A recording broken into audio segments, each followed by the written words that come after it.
ابلیس بزرگ بن کے مسجد میں آیا، اس نے آتے ہی شور برپا کر دیا.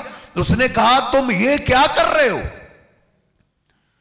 تم نے اپنے بابوں کو پیچھے سائڈ پہ رکھا ہوا ہے اور تم ڈائریکٹ اللہ کی عبادت کر رہے ہو. تم کہاں اور اللہ کہاں؟ انہوں نے کہا بابا جی آپ غصہ کیوں کرتے ہیں، بیٹھ کے ہمیں پیار سے بات سمجھائیں، اصل میں بات کیا ہے.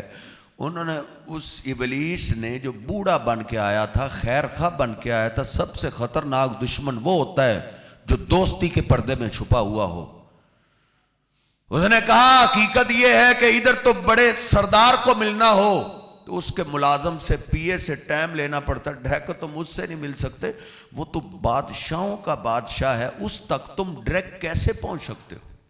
انہوں نے کہا بات تو ٹھیک ہے، ہم تو بڑے گناہگار ہیں، اللہ تک ڈائریکٹ ہم کیسے پہنچ سکتے؟ اس نے کہا ہاں میں تمہیں یہ سکھاتا ہوں کہ ان پانچوں بزرگوں کو پیچھے نہ رکھو، ان کو تم اپنے سامنے رکھو، تم اپنی ساری باتیں ان کے حوالے کرو، یہ تمہارے سجدے رکوع دعائیں اللہ تک پہنچا دیں. انہوں نے کہا بات بابے نے بالکل سونی کی ہے، سیانی کی ہے. انہوں نے پانچوں کے بت سامنے رکھ لیے، وہ اللہ کی عبادت کی بجائے ان 5 بتوں کی پوجا کرنے لگے، ان 5 بزرگوں کی عبادت کرنے لگے، حتیٰ کہ یہ بات ایسی پھیلی زمین پہ ایک بھی نہ رہا جو اللہ کی عبادت کرتا ہو.